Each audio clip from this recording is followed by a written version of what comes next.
बिस्मिल्लाहिर्रहमानिर्रहीम। बहुत बहुत शुक्रिया अहमद, आपने बड़े तफसील से आज की कार्रवाई का जिक्र किया। मैं सिर्फ आपके सामने ये रखना चाहता हूँ कि जहाँ तक हमें कहा जाता है कि हमने सबूत क्या दिए हैं, बारहा उसका पूछा जाता है, तो मैं थोड़ी सी आपको एक समरी पेश कर दूँ जो आज तक हमने शायद पेश नहीं की, कि सिर्फ अमेरिका से हमने $3 मिलियन की गैर कानूनी फंडिंग का सबूत दिया है। हमने डेनमार्क से तकरीबन 2.5 लाख उनके क्रोनर के सबूत दिए, दस्तावेजी सबूत है। उसके अलावा सऊदी अरब से हमने तकरीबन 7 लाख सऊदी रियाल जो सालाना आते हैं उसका सबूत दिया है। यूएई से तकरीबन 6 लाख जो एमिरेट्स के दिनार है सालाना। इसी तरह कतर, इसी तरह और मुल्कों से हम बाकायदा दस्तावेजी सबूत दे चुके हैं। हम पहले दिन से ये कह रहे हैं और इस दस्तावेजी सबूत को मुस्तरद भी नहीं किया गया। सिर्फ ये है कि उसको ऑर्डर में ये रिफ्लेक्ट नहीं करते। वो क्यों नहीं करते? जब ये तस्लीम हो जाता है कि ये मुस्तनद एविडेंस है तो फिर इल्ज़ाम साबित हो जाता है। और फिर जब हम इनको कहते हैं कि जो 23 बैंक अकाउंट हैं जिनमें बहुत बड़े पैमाने पे गैर कानूनी पैसा आया, उसको आप सामने लाएं, तो उसको सामने इसलिए नहीं लाते कि वहाँ पे जो तमाम दस्तावेजी सबूत है पैसे का जो गैर कानूनी फंडिंग हुई है वो साबित हो जाती है। इसलिए हमारे कमेटी पे एतराज़ात थे कि ये फैक्ट फाइंडिंग नहीं है, फैक्ट हाइडिंग हो रही है ये। वरना ये 3 साल का अमल चंद महीनों की है, चंद महीनों में ये मामला तय हो जाते हैं। तो आज हमने इस हद तक गए हैं, हमने ये भी पेशकश की है कि इसकी स्क्रूटनी जो है ये प्रोफेशनल ऑडिटर्स का काम है। और ये इंशाल्लाह अगर तमाम डॉक्यूमेंट्स बशमूल 23 बैंक स्टेटमेंट्स वो सामने टेबल पे रख दिए जाएं तो चंद दिनों में इसकी स्क्रूटनी मुकम्मल होके और जो उसमें चीज़ें मवाद नहीं शामिल, मसलन पाकिस्तान तहरीक इंसाफ आज तक कहता है कि 2013 का हम रिकॉर्ड नहीं देंगे, जबकि सुप्रीम कोर्ट का ऑर्डर है टीओआर की ये शिक है कि 5 साल 5 फिस्कल ईयर्स की ऑडिट होगा। तो कमेटी कहती है कि जी हम क्या करें, वो हमें नहीं देते। तो कमेटी बेबस नहीं है, कानूनी तौर पे सुप्रीम कोर्ट ने एम्पावर किया हुआ है इलेक्शन कमीशन को, वो उनको डायरेक्ट करें, वो उनसे कहें या अगर नहीं देते हैं तो तमाम रेलेवेंट डिपार्टमेंट्स को एक्टिवेट करें और वो तमाम रिकॉर्ड निकलवाएं। क्योंकि 2013 का रिकॉर्ड जो है वो सुप्रीम कोर्ट के हुक्म के मुताबिक उसका स्क्रूटनी होनी है। तो इसीलिए हम पहले दिन से ये शिकायत कर रहे थे कि यहाँ स्क्रूटनी हो ही नहीं रही। यहाँ स्क्रूटनी का अमल जो है वो अमली तौर पे नहीं हो रहा है। हम आ रहे हैं, हम जा रहे हैं, 80-90 के करीब स्क्रूटनी कमेटी की हेयरिंग्स हो चुकी है। हमसे डॉक्यूमेंट छुपाए जा रहे हैं। और टीओआर नंबर 1 क्या कहते हैं कि दोनों फरीकों के सामने स्क्रूटनी होगी।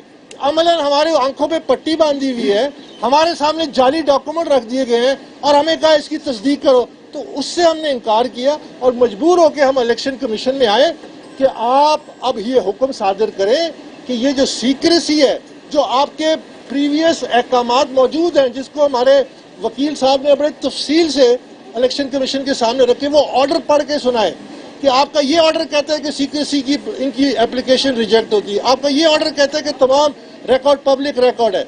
तो हमने वो पूरी भरपूर कोशिश की है कि ये तमाम रिकॉर्ड टेबल के ऊपर आए और फिर इसकी स्क्रूटनी में कोई उम्मीद बनेगी कि शायद ये स्क्रूटनी मुकम्मल हो सके।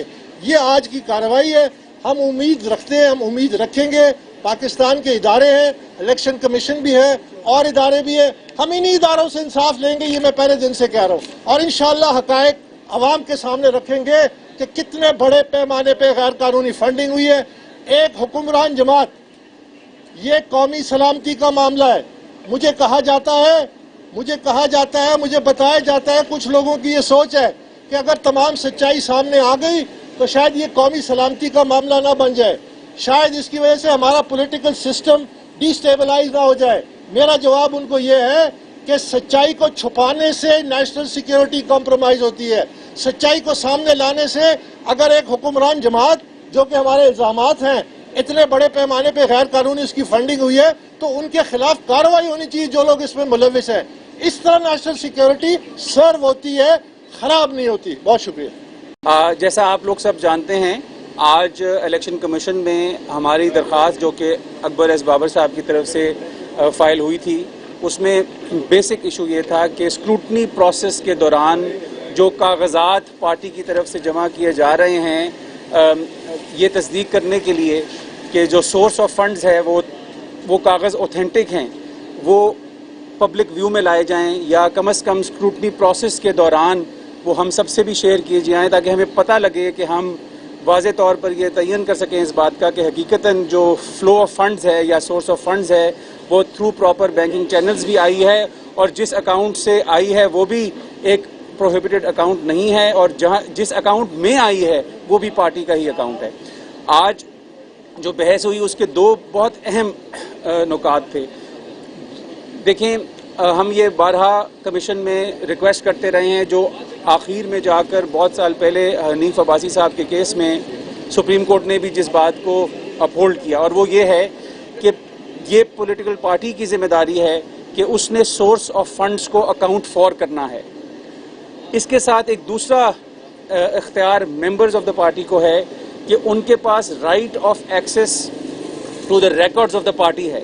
تو ہم نے آج یہی بحث کی کہ جی اگر ان دونوں رائٹس کو ملا کے پڑھا جائے، اور تیسری اہم بات کہ جو اسکروٹنی کا پروسیس ہے اس کو ٹرانسپیرنٹ اور اوپن اگر رکھنا ہے تو تمام چیزیں جو اکبر بابر ایلیگیشن لگاتے ہیں وہ بھی کھل کے سامنے آنی چاہیے، وہ بھی کنفرنٹ کرانی چاہیے پارٹی کو، وہ بھی خفیہ نہیں رکھنی چاہیے، اور اس کے جواب میں اگر کوئی کاغذ آتا ہے تو اس کی بھی تصدیق اسی معیار سے ہونی چاہیے جس طرح کے اکبر بابر کے کاغذات کی تصدیق ہوتی ہے۔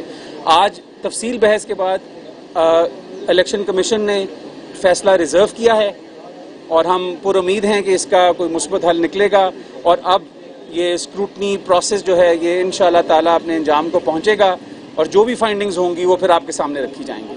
بہت بہت شکریہ۔ YouTube پر گوگلی نیوز دیکھنے کے لیے youtube.com کی سرچ بار میں googly news T V type کریں۔ گوگلی نیوز کے پیج پر سرخ رنگ کے سبسکرپشن والے بٹن پر کلک کرنا نہ بھولیے۔ YouTube پیج پر اپلوڈ ہونے والی ویڈیوز سے باخبر رہنے کے لیے بیل آئیکن پر کلک کیجیے۔ آپ کو ہر نئی ویڈیو کے بارے میں نوٹیفیکیشن موصول ہو جائے گا۔